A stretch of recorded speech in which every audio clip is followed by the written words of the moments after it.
Hello. Thanks for dropping into the box room.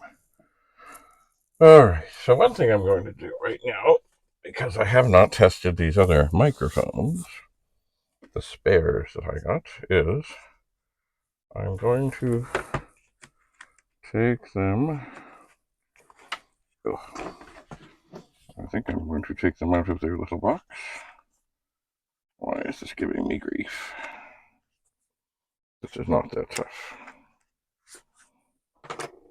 Okay, there. This is a beautiful magical thing. That's the little receiver thing. Plugs into the business end of an iPhone, but they are available for other phones, and I'm sure. Oh, come on out. Now, I have not tested these. They did come somewhat charged, because when I press the button on them, they flash, and that is the indication they are looking for mother, which they cannot find, but that's okay.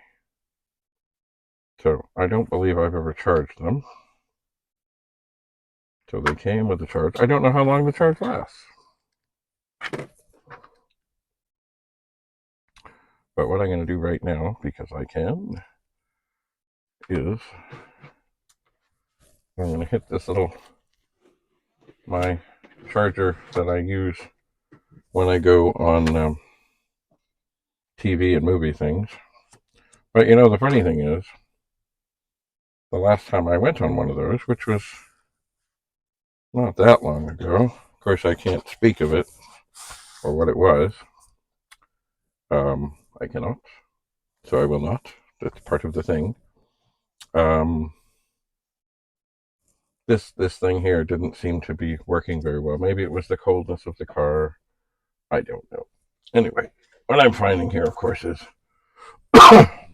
even though I'm tidying up this desk, I don't have enough space. I've got to think about doing something else here. Anyway, oh, here's the box for the microphones that I use. So I'll stick that there. And let's see here. This box is empty. And as lovely as it is, ta-da! It's the Canadian version. Look, it's like this mysterious city on the mountain that has sort of tower-looking things. But what could it be? Oh, made in USA. But yet it has the Canadian Olympic thing there on there. Anyway, I'm pretty sure I have the machine for this box. But right now, this box is not required there. So I'll set it over there. And then little by little, I'll pull things off of here, including, but not limited to, a bag of discs that are kind of what we call new old stock, never used, which is all well and good, but I've got to get things cleared off here. So here we have another box of 5¼ inch discs. I think these ones are ones that I have been using, oh yeah, to test things.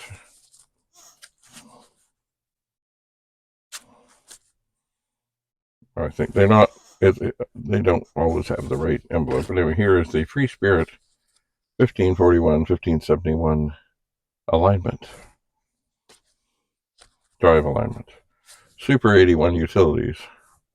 I'm assuming for the 1581, but they're not on the 1581. This is probably a blank disc. Probably a blank disc. Probably a blank disc. Turtle Graphics 2 by Hessler. Copyright 1984.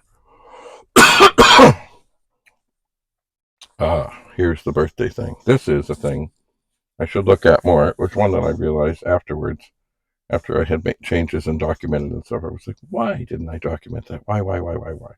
And then I realized it was actually used on a TV show called Hanging In.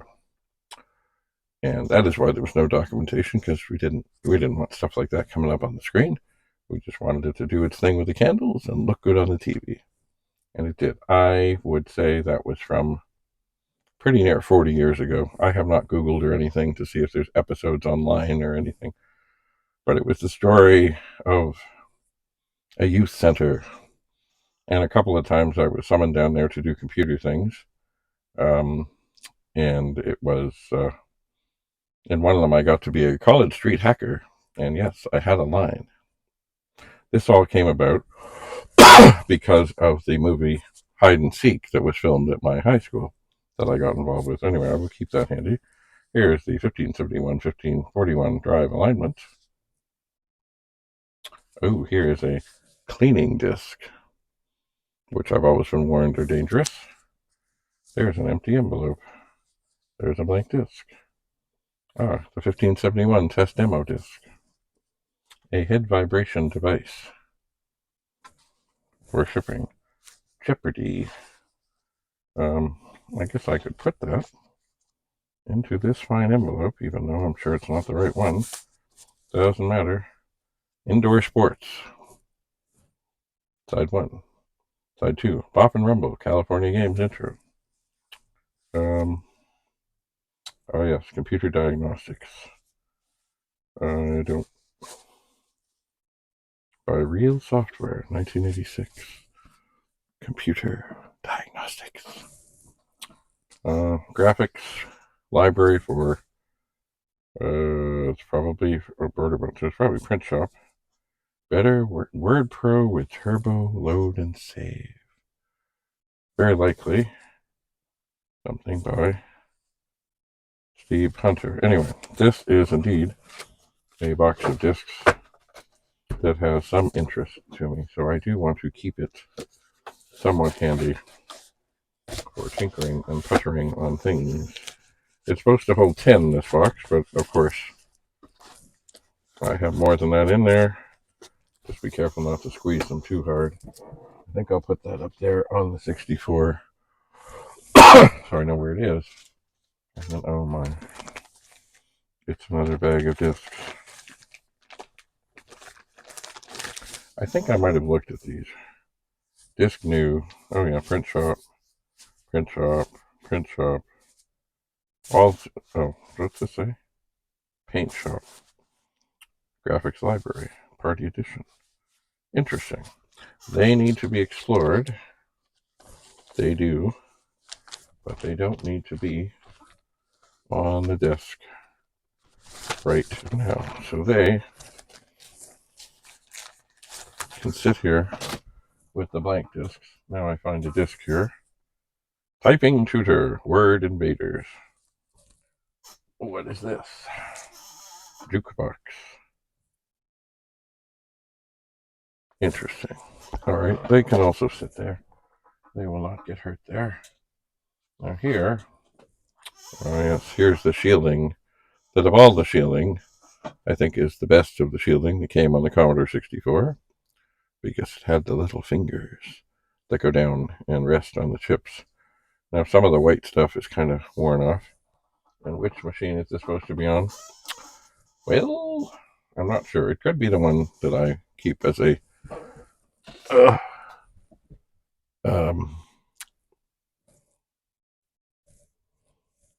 the one I test things in. I'm not sure. Anyway, it does not need to be there.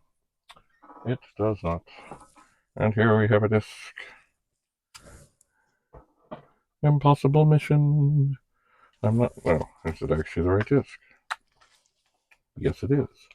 Impossible mission for the Commodore 64. I will put that with these discs. I have many, many discs to go through. Oh dear. What is this? Oh, I can't reach. Oh, come on. Come here, come here. Oh, the Spence XP VBS. I seem to remember this. Spence XP VBS version 1.1. Yes. Have I ever run it? I have never run such a bulletin board. Now here are some cool things, but they don't, once again, they don't need to be right here. These are keyboard overlays And the idea behind them, and I'm sure you've seen them before here, is you cut out this part here. It goes over the keyboard and shows you all kinds of shortcuts and things. This is for the program the manager. This one is for paperclip. And the other one is for the consultant. So, yes, you cut out carefully. It covers over the, not covers over, it goes over the keys, including the function keys, and shows you what things do. And then on the part that you cut out, there are other magical things that you are probably on the rest, but that you can keep handy. Like that in the middle is stuff that you would cut out, but then once you cut it out, it's got handy things. And anyway, they're all different, but yet all very helpful in their day. They are.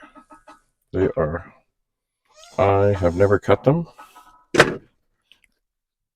I'm going to try and very carefully slide them up here next to where the camera is, where they can sit and be happy.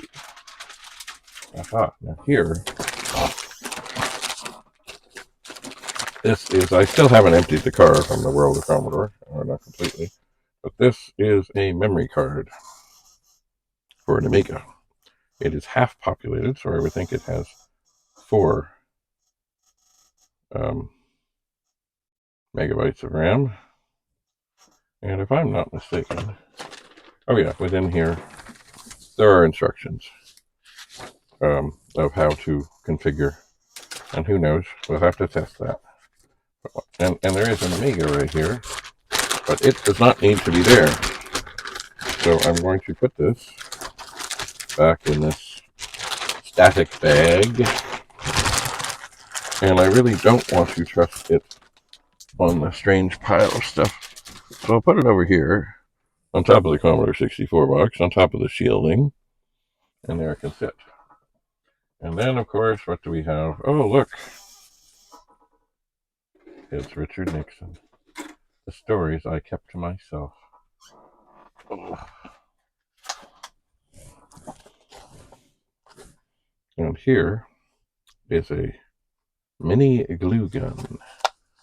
Just a little one. Lovely. Now over here, down below here, I do have a glue gun. I'm going to set this very carefully onto the table with things to be tested. I am. Oh my. More discs. More cartridges.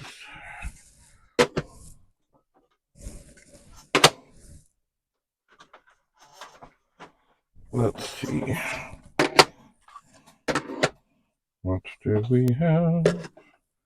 Okay. So I think we went through these before. Simon's Basic. Got to do something about my lighting here. I don't like the shadow. Ah! And I don't like knocking down cartridges. Jumpman Jr. Cubert. Something I pieced back together called the Viking Raider. Calc results.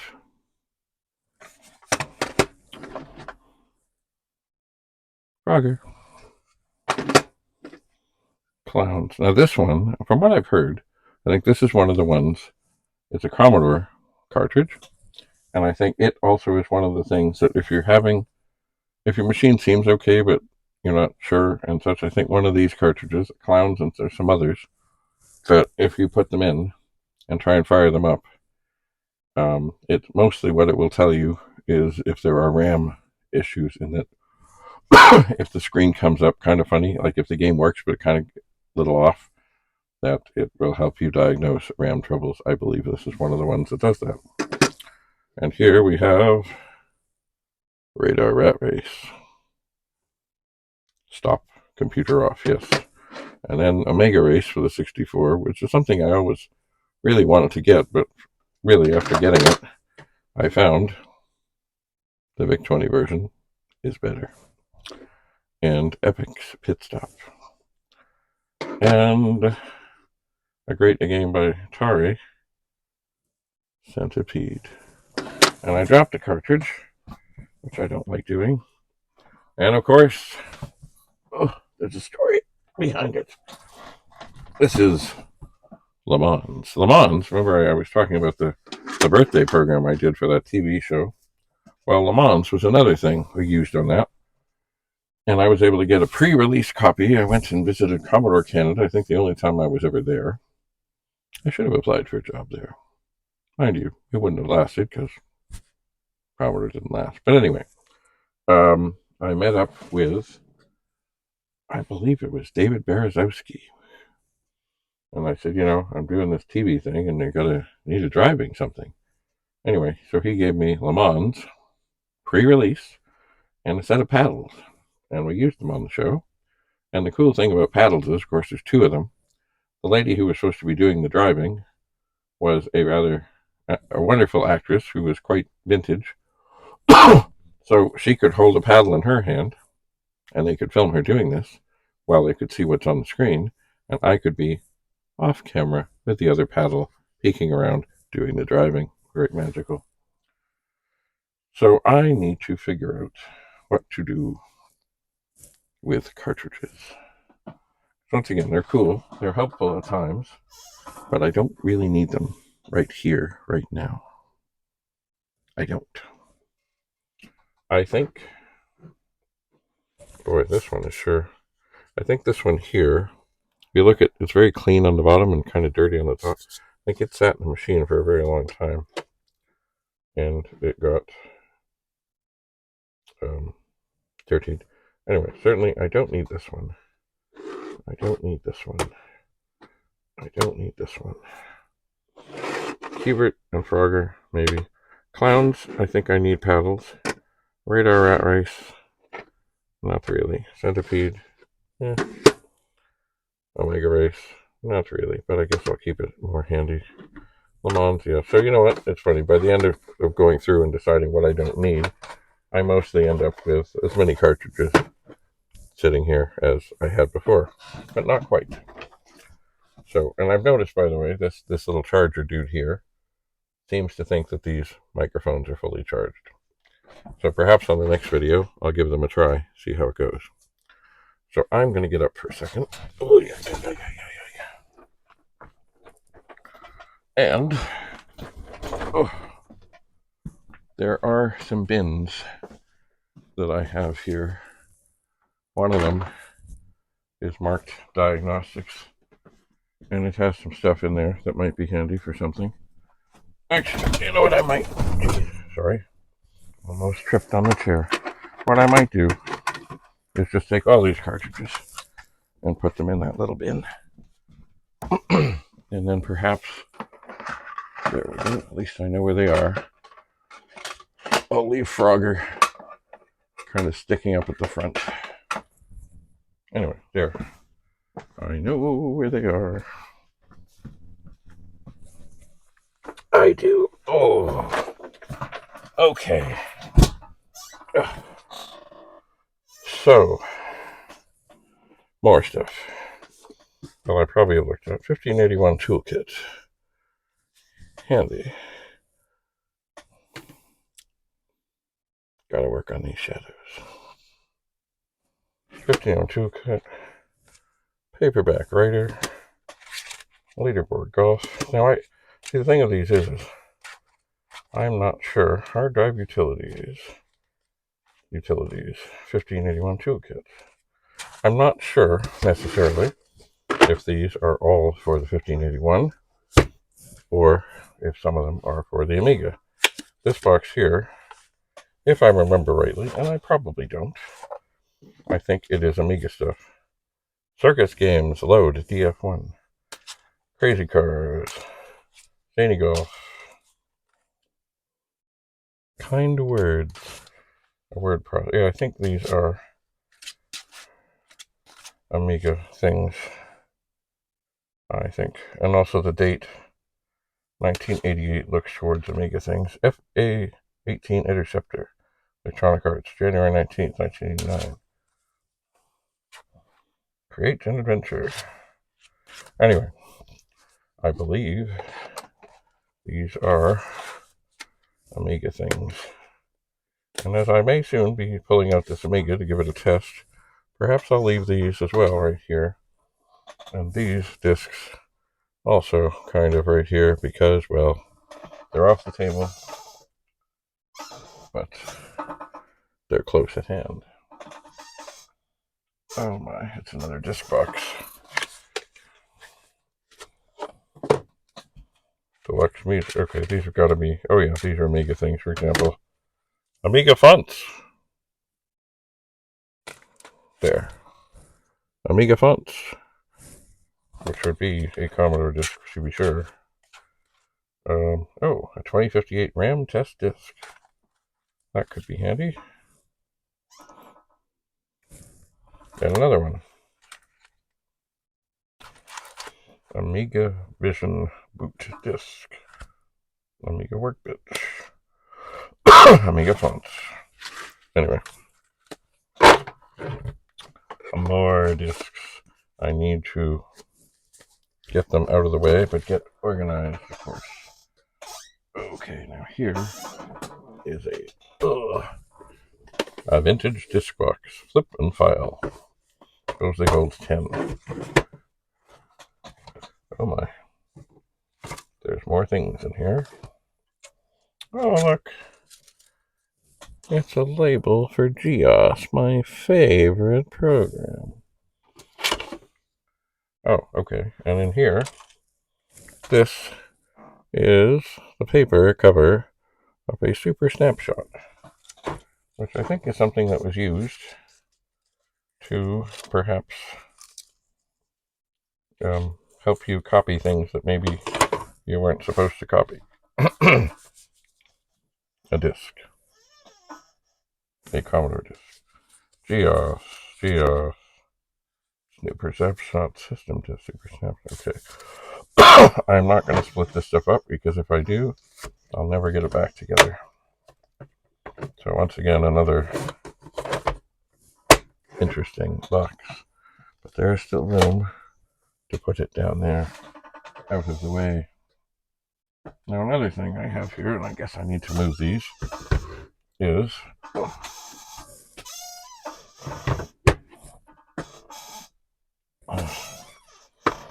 power supplies for the Commodore 64. These ones were somehow deemed defective, mostly due to me being able to check the voltage with this beautiful little device. There is only one, made by Rudy, Rudy's Retro Intel. Look, it even has a little Commodore logo on the back. They do not need to be here. And actually, at some point, if I'm going to do what I might do, except for this one, somebody has weaseled the back off of. You can see that basically they had the whole thing all together, and then they poured a whole bunch of epoxy inside to make it safe, I suppose. And it couldn't be fixed. This one I might be rid of. Actually, the epoxy is a big crack, and I don't feel like digging into it. So this one may just go away. I don't think it's worth the hassle of having this broken somewhat thing. So, but these, of course, at some point I should take and do a better job of cutting, because if I am going to really do something in a flower bed, to have these circling some sort of flower, maybe a memorial garden, these little things won't help. I'm not sure, as I gaze fondly towards my when cutting off the wires before, I never did try to go deep right to the end, but maybe I should have.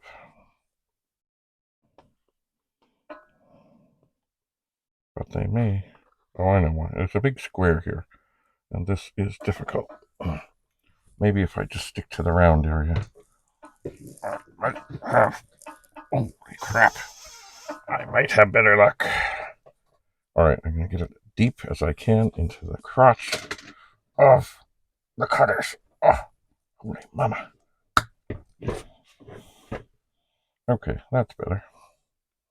That's just a little piece. And now we have the little thing on the end. But that would fit better. And you can see there's 4 wires that come out. I don't know if I'm going to do all these now. That was quite the effort.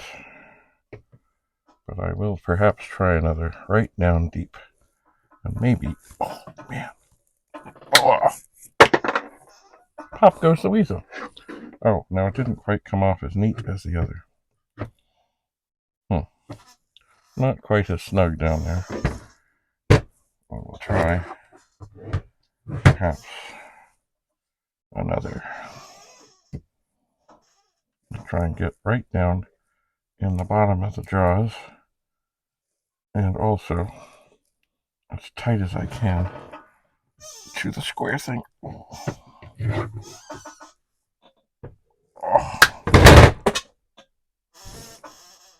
Pop goes the weasel. That one, alright. Alright. This one should be able to set up and get it deep in the jaws.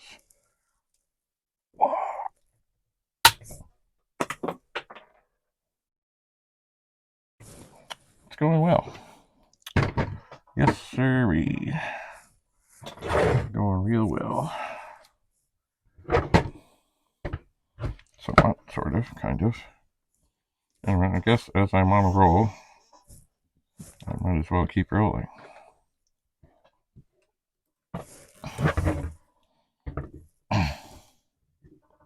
Holy mama. Get deep into the jaws and as tight as I can. Oh.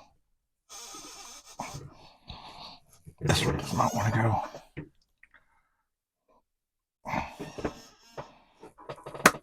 Oh. It came off. It did not fly. It did not. Alright. Last one of these for a while, I think. There are other power supplies that are dead around here that I've snipped, but they're not right here. Oh, man. Oh. No, pop goes the weasel. Anyway, these do not need to be here, and this one and these, I think, can go away. Just looking to see, are there more? Nope, I didn't see. I thought there was another around here. I thought. But perhaps I am mistaken. So this and these and the other things that flew away are toast. These things, I think I'm going to get up. I am. And take them and put them also on this shelf out here that has all sorts of miscellaneous things on it that needs to be sorted and figured.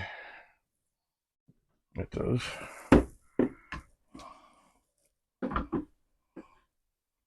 They do. But maybe they can sit here so I know where they are.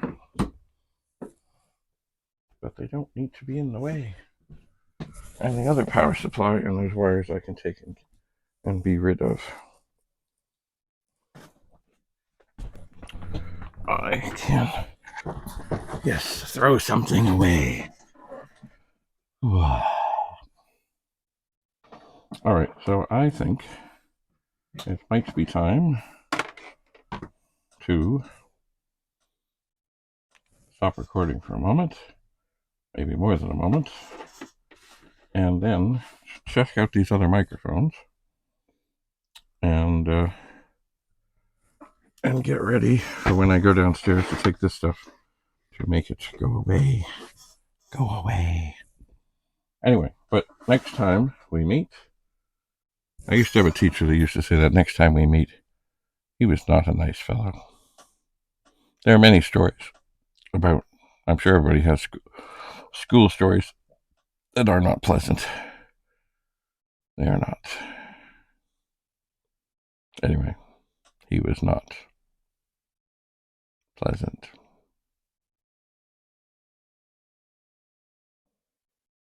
Perhaps I will start telling stories of such things at some point.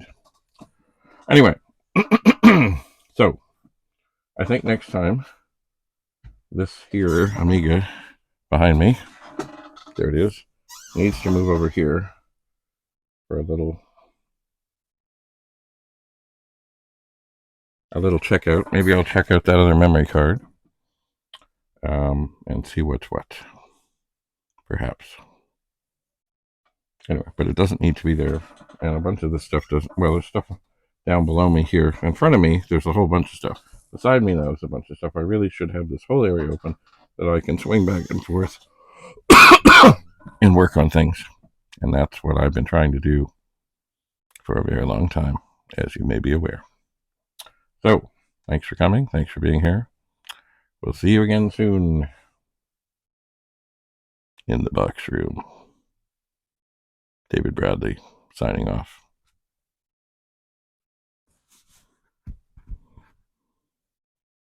Bye for now.